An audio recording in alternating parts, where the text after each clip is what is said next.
Oke, good morning, selamat pagi. Baju kuning menarik sapi. Kalau tidak ada sapi, sapu. Kalau tidak ada sapu, ya jangan nyapu dulu. Enteng hidup ini.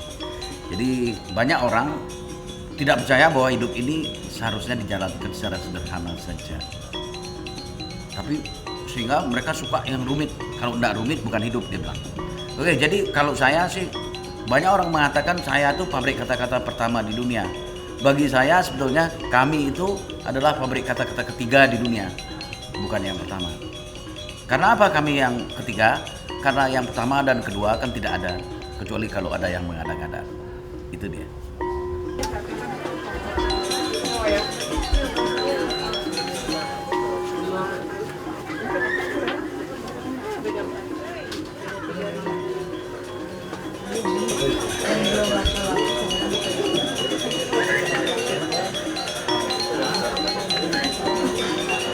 Dulu sebelum tahun 87, tim kreatif kami ada 7 orang, 7 oknum. Nah, tapi setelah tahun 87 kami hanya ada 5 saja. Nah, tim kreatif kami terdiri dari yang pertama adalah words collector yang mengumpulkan kata-kata dari sana sini dan semua pokoknya dikumpulkan. Kemudian yang kedua adalah editor. Editor itu membuat kata-kata itu, kalimat-kalimat itu menjadi aforism. Jadi bagaimana membuat kalimat pendek tapi artinya lebih dalam dan lebih luas. Contohnya, dia bilang gini, yang penting kita tidak bikin susah orang lain. Itu tadinya orang-orang ngomong kayak gitu. Tapi kalau saya malah saya hilangkan kata lainnya, maka menjadi yang penting jangan bikin susah orang. Dan ini walaupun lebih pendek tapi artinya lebih luas. Karena kalau tidak bikin susah orang lain kan bisa aja bikin susah diri sendiri. Sedangkan kalau tidak bikin susah orang, artinya tidak bikin susah orang lain, tapi juga tidak bikin susah diri sendiri. Karena walaupun bagaimana, diri kita kan juga orang, bukan orang-orang, bukan orang aring, dan bukan orang-orangan. Ya nak? Nah kemudian jadi tadi itu yang ketiga itu adalah grafis yang menentukan layoutnya, gambarnya, ya itu grafis. Terus yang keempat adalah komposer warna yang mengatur warna. Ini harus warna ini. Terus yang kelima adalah ini paling penting, yaitu kritikus. Jadi kritikus inilah yang mengkritisi semua desain itu sebelum naik cetak, sehingga jangan bertentangan dengan moral. Boleh saja bertentangan dengan hukum, tapi jangan bertentangan dengan moral. Karena hukum itu harus didasari moral. Oke, jadi bagi kami moral lebih penting daripada hukum. Tapi kita di Joger ini sangat beruntung karena kelima oknum ini atau kelima orang tadi itu ada dalam diri saya sendiri. Nah itulah cara saya menyombongkan diri secara rendah hati atau merendahkan diri secara sombong. Terserah Anda. Oke, merdeka.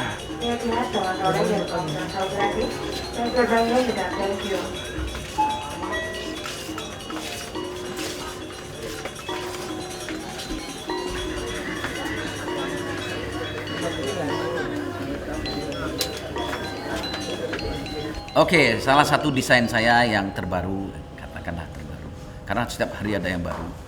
Jadi bunyinya gini, tahu goreng, tahu petis, tahu campur, tahu Sumedang, tahu Kediri, tidak ada gunanya kalau tidak tahu diri. Nah itu dia.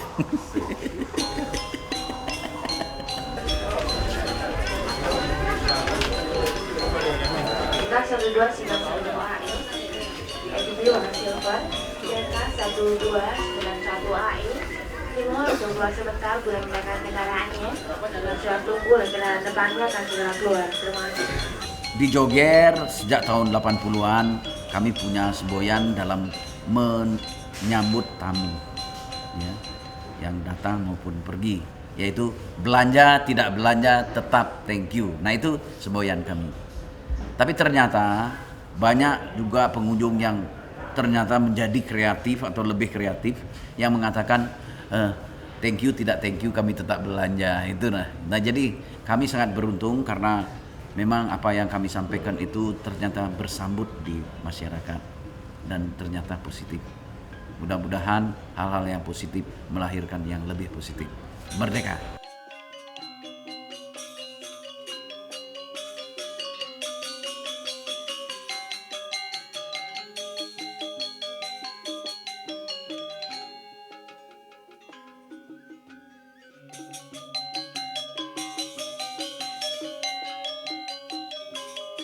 Oh, jadi sebenarnya gini. Saya pernah diminta oleh teman-teman untuk mendukung mematenkan bahasa Indonesia. Nah, ini saya bingung. Kalau mematenkan bahasa Indonesia ini bagaimana? Karena kita bahasa Indonesia itu terdiri dari banyak sekali bahasa-bahasa asing yang kita ambil. Bagaimana nanti kalau orang Arab marah, lalu dia matenkan, lalu bahasa Arabnya semua harus dikasih mereka.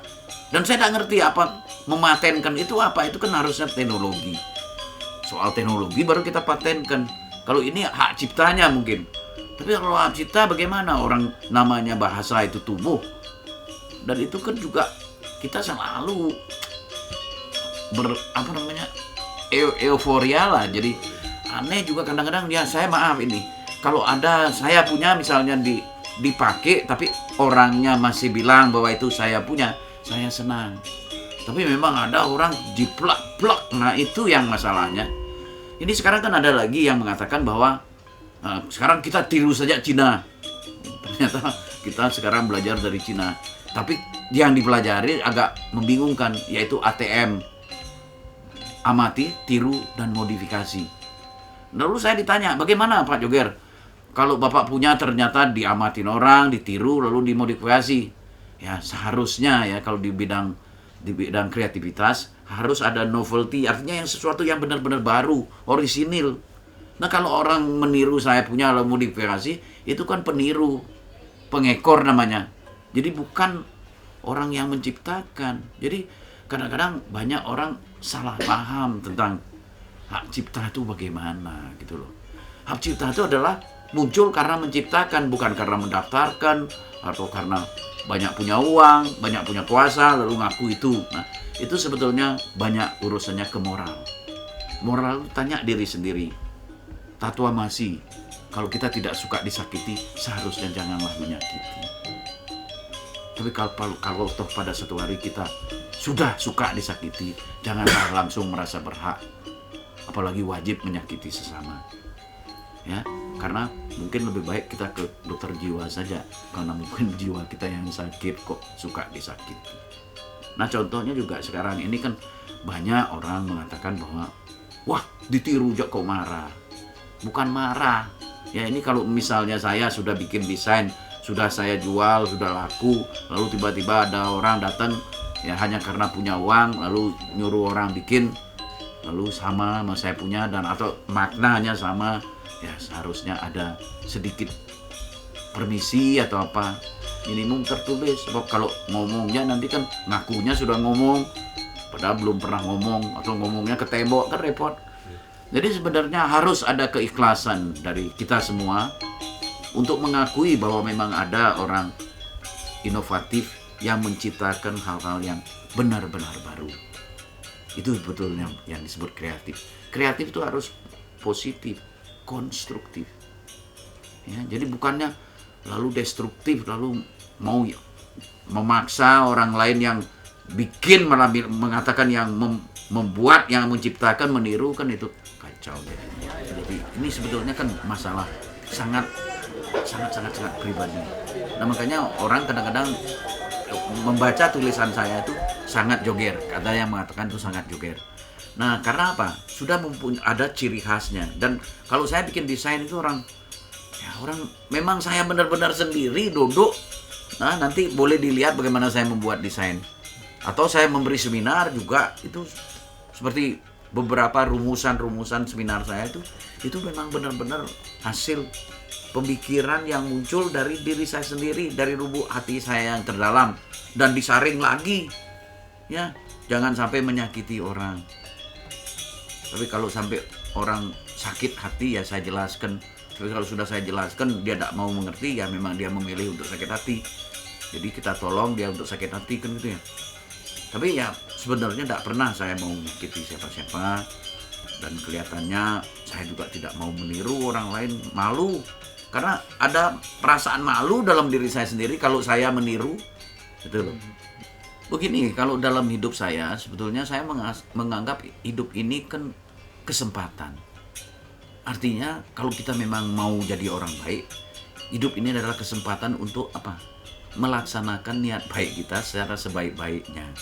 sejujur-jujurnya, seramah-ramahnya, kemudian apa? Serajin-rajinnya, juga sebertanggung jawab mungkin, seimajinatif mungkin, kemudian seberinisiatif mungkin. Jadi inisiatif bukan mental paku atau me too ikut-ikutan, tapi punya inisiatif.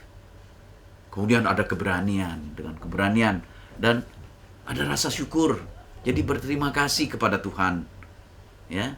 Jadi bukan artinya semua dikasih Tuhan padahal Tuhan tidak butuh apa-apa toh. Jadi kalau kita memang bersyukur, baikinlah. Pertama baikin diri kita sendiri ya, dengan bersikap apa? Berniat baik dan bersikap baik. Kemudian baikinlah sesama. Dan jangan lupa artinya jagalah kelestarian lingkungan hidup secara wajar, jangan kurang ajar. Itu saja. Kalau menurut saya demikian. Jadi sebenarnya dalam industri kreatif saya sendiri ikutlah istilahnya. Jadi dalam industri kreatif sebetulnya tidak ada persaingan. Kalau benar-benar kreatif loh. Jadi kalau orang kita bikin desain sendiri, jual sendiri, tempat sendiri, dan saya tidak menyerang siapa-siapa, tidak ekspansif. Jadi saya tuh pertama saya tidak mau punya cabang. Tahu karena apa saya tidak mau buka cabang? Karena kami bukan pohon, ya enggak bercabang-cabang. Lalu ada yang tanya, itu kok ada yang di Luwus, Pak? Nah itu bukan cabang, itu teman. Loh, teman itu apa? Itu artinya tempat penyaman. Karena di sini sudah sangat kurang nyaman. Satu hari itu minimum 3.000 orang di sini. Nanti kalau sudah 10.000 ke atas kan kasihan orang kayak sarden, kurang nyaman ya. Jadi saya memilih tempat di mana? Di Luwus, dekat sebelum Bedugul, jauh sebelum Bedugul. Karena di sana sepi. Dulunya itu tempat sampah dan tidak ada kegiatan perekonomian sana sangat minim. Nah saya melihat di sana, ini cocok desain di sana lah saya mendirikan sebuah teman joger, artinya tempat penyaman joger. Jadi ruang showroomnya itu 10 are, tapi tempat parkirnya 25 are. Tapi ternyata kurang juga. Ya jangan salahkan siapa-siapa. Ya dah. Jadi maaf saya kalau sekarang ini banyak orang juga ngantri itu bisa sampai 6 km katanya di sana. Tapi sekitarnya tumbuh. Sekarang perekonomian di sana tumbuh. Jadi saya bukan jadi predator ya. Jadi saya tidak ada hubungan dengan bisnis orang lain. Jadi saya tidak ngambil porsi siapapun juga. Saya benar-benar bikin sendiri. Ya begini sebetulnya apa sebabnya kami membatasi orang belanja di Joger. Karena segala sesuatu itu harus ada batasnya. Dan kalau tidak ada batasnya nanti malah liar, ya enggak? Makanya buatlah batas. Nah, terutama orang tanya kenapa kok hanya boleh beli 12 atau 24. Artinya kalau untuk sandal boleh beli 24, artinya 12 kiri, 12 kanan. Itu sebenarnya maksudnya adalah supaya nanti yang belakangan datang itu juga dapat beli. Karena banyak orang-orang dari jauh-jauh datang kemari lalu tidak dapat barang kan kasihan. Jadi maaf, jadi bukan sombong, tapi benar-benar ini didasarkan niat baik dan pemerataan yang sebetulnya tidak perlu. Karena tidak perlu apa? Tidak perlu menyakitkan hati siapapun. Karena barang saya itu kan barang punya-punyaan. Istilahnya kalau Anda punya bisa senang, tapi kalau tidak punya kan tidak apa-apa. Ya enggak?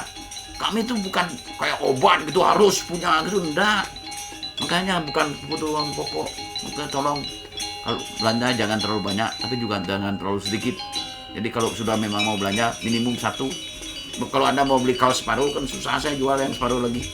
Nah itu sebetulnya semua ada pemikiran dasar, ada niat baik ada di belakang segala tindak tanduk maupun kiprah kami. Bagi saya, marilah kita tumbuh, sama-sama tumbuh secara kreatif gitu loh. Jangan destruktif. Kalau menurut saya, marilah kita tumbuh seperti jahe. Ya, jahe itu kan tumbuhan lokal yang sederhana, tapi khasiatnya banyak tuh. Banyak sekali tuh. Jadi kalau jahe itu tumbuh, di sekitarnya bisa tumbuh tuh rumput-rumput, yang lain bisa tumbuh. Tapi kalau jadi ginseng, nah maaf bukan saya ngomong soal Korea ya, tapi kebetulan ginseng itu kalau katanya dia ditanam 2 meter sekitarnya itu tuh rumput-rumput mati semua. Jadi cobalah kita pakai yang sederhana, tumbuh secara wajar, ya. Jangan sampai ompa-ompaan, hancur semua yang di pinggir itu, kasihan. Marilah kita tumbuh dan benar-benar kreatif lah. Saya kalau di sini makanya sandal saya bikin sendiri, artinya desainnya bikin sendiri. Dulu pertama sekali saya tidak mau jual sandal, tapi kalau saya udah ambil sandalnya katanya tutup pabriknya. Wah, kasihan juga tutup. Nah, anak saya bilang, udahlah Pak, bikin saya sandal.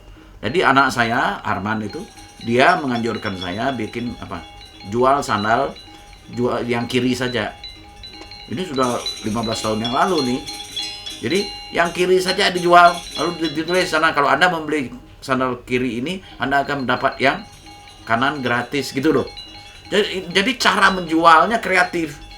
Jadi ada tulisan itu, orang ngantre itu untuk beli sandal yang cuma kiri saja, tapi nantinya dikasih yang kanan gratis. Jadi sebetulnya banyak sekali kok kesempatan dalam hidup ini yang tidak perlu sampai mengambil orang lain punya, mematikan perusahaan-perusahaan lain atau mematikan rumput-rumput di sekitar itu, janganlah. Jadi kalau saya lihat masih banyak prospeknya dan saya tidak bersaing dengan siapa-siapa. Kalau ada orang menyaingin saya lalu mirip saya, itu bukan pesaing, itu pengekor. Ya apa salahnya lah. Sapi saja itu ya istilahnya. Dia kalau seperti saya kan seperti sapi. Saya bisa keluar susu atau bikin desain-desain kan karena banyak minum, makan rumput atau apa gitu. Nah kemudian yang repotnya itu kan saya jadi sapi ajaib karena ekornya banyak gitu loh. Jadi kalau sapi biasa kan ekornya 1. Ya selama ekor-ekor itu mau mengaku dirinya ekor, jangan ekor mau ngaku sebagai sapi, kan repot. Banyak orang juga akan heran dan merasa tidak setuju tuh. Jadi sebenarnya apa ya, kalau menurut saya bagus kok industri kreatif ini atau usaha-usaha kreatif itu harusnya didukung. Cuma sayangnya ya, jadi ya anehnya itu ya, saya sebagai orang yang menciptakan kena pajak, ya tadi penjiplak itu enggak kena pajak. Nah itu yang repotnya. Jadi ya kadang-kadang saya nggak bisa akhirnya mengikuti harga itu, sulit sekali. Kenapa? Karena saya sudah terbiasa membayar orang di atas UMR. Ya, sudah terbiasa, lalu memberi makan 3 kali sehari. Jadi kos kami tinggi. Ya, jadi tapi kita tetap berusaha supaya harga itu jangan terlalu mahal, tapi juga jangan terlalu murah. Karena kalau terlalu mahal, nanti pembeli tidak mau beli. Kalau terlalu murah, nanti yang bikin tidak mau bikin lagi gitu loh. Jadi sebenarnya ya semua lah, marilah kita bersikap holistis. Jadi perhatikan semua, jangan sampai ada yang disakiti sengaja maupun sengaja, langsung maupun tidak langsung. Begitulah, merdeka. Pariwisata dan industri kreatif. Saya juga baru tahu dan bisa ngobrol-ngobrol. Ya. Atau kita kalau mumpung nggak ada yang tahu, kita bikin artisnya sendiri ya. Sepakatan gitu ya. Iya.